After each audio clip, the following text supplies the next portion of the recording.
Let's face it, Bible study can be so overwhelming, especially as a beginner just starting to dive into Bible study. I am here to help you with that today.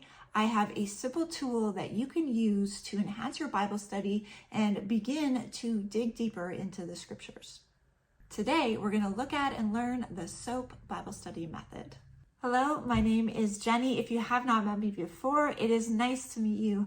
I am a passionate Bible nerd who loves to dig deep into the scriptures. I have over 1 million likes on TikTok and other platforms, and I'm here to connect you deeper to the scriptures.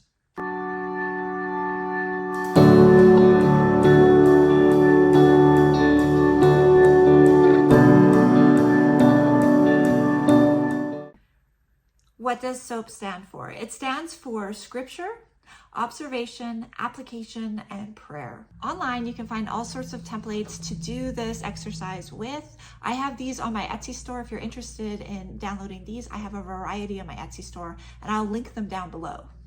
If you have a journaling Bible, you could write in your SOAP exercises on the sides of your Bible in the journaling section. And of course, a regular old notebook and pen or pen and paper will work just fine. I love to help people apply the scriptures to every area of their life in order to not only improve their life, but improve the lives of those around them. When my Bible study journey began, I was very much overwhelmed, as I'm sure many of you who are coming across this video are. One thing that I learned over the years of Bible study, over the years of prayer and starting to get to know God through his scriptures is that we are designed to have an intimate relationship with him one-on-one. We're designed to interact with the scriptures ourselves, not always interacting through videos or sermons or other people's teachings, but instead learning how to interact with the scriptures ourselves so that he can answer our deepest questions. This is what I love about the SOAP method. The SOAP method helps you take a scripture, observe its context, apply it to your life, and pray for God to open up that scripture for you to help you understand it better. I have done this so many times in my life where I come across a scripture or a concept in the scriptures that I didn't understand. And instead of going and searching on Google or searching on YouTube for the answer, what I did instead, and what I've learned to do instead, and I try to do this as a practice, is I pray and I ask Father to reveal to me that what he's trying to teach in this scripture. What is he trying to show me? What is he trying to teach his people? How do we apply this to our lives to build his kingdom? Without fail, when I do this, he will answer me. He will send a message. He will send a dream. He will bring me to another scripture to help explain the scripture that I'm asking him about. He always guides me to the answer, and it usually happens within a few days.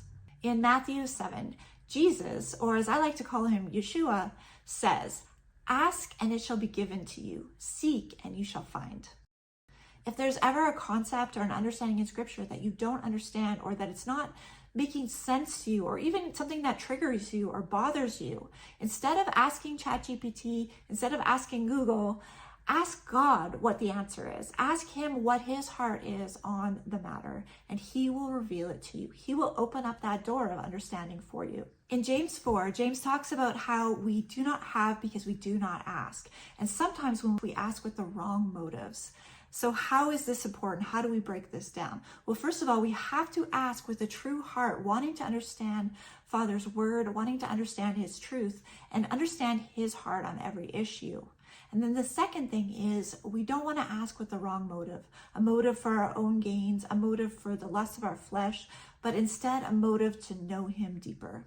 If we ask with a true heart to understand him and his word, he will always provide.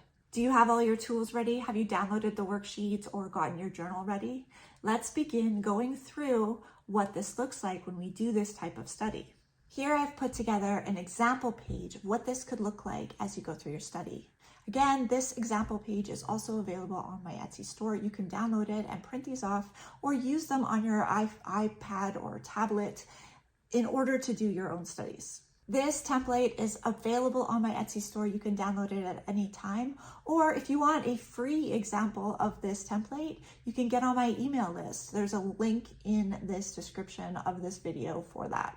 Does everyone have their tools ready? Let's begin. First, let's look at the first section, which is the scripture section. So in this section, you would write in the scripture that you are trying to understand, or you could write in a couple scriptures that you're trying to understand if they are on the same theme. And there you would put maybe a couple translations if you wanted to do different translations, or just one translation is fine as well. The next section you'll see is the observation section. So you want to observe the context surrounding this scripture. You want to look at the location, who is speaking, what are they talking about, when did this occur, what was the timeline, was it before Christ, was it after Christ? Put it all in context. And you might also want to look up some of the words. If there's words that you're not sure what they might mean, or if you think there might be a deeper meaning in the Hebrew and Greek, you might want to look up the original language and what that particular word means. All that information will go in that observation section. A is for application. So now that we've got the other two filled out, we're going to fill out the application. How are you going to apply this scripture to your life? How are you going to apply it to your walk? How is it going to change how you interact with the world? That's where you would put that information. Lastly, there is a section for prayer. In the prayer section, you would want to write down your prayers and your petitions based on the scripture. What are you praying for? How are you praying for the scripture to change your life? Are you praying for more direction, more understanding for this scripture?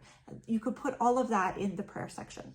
I recommend that you keep this very simple. You want to have a simple, clear understanding of the scriptures. How is it applicable to our walk? How can we bring the kingdom of heaven to earth through applying the scriptures to the world around us?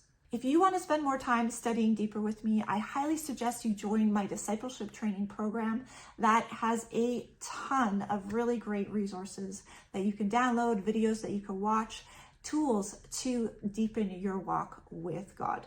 So there you go. Now you have a simple way to begin to study the scriptures. This is a great tool, especially for beginners. It will help you to organize your thoughts, organize how you're looking at the scriptures, and learn how to put things in context, observe them, and put them into your real life. Apply them to your real life. And it even adds the aspect of getting God involved in the process, asking Him to intervene and show you what He's trying to say. If you found this video valuable, please like, subscribe, leave me a positive, encouraging comment.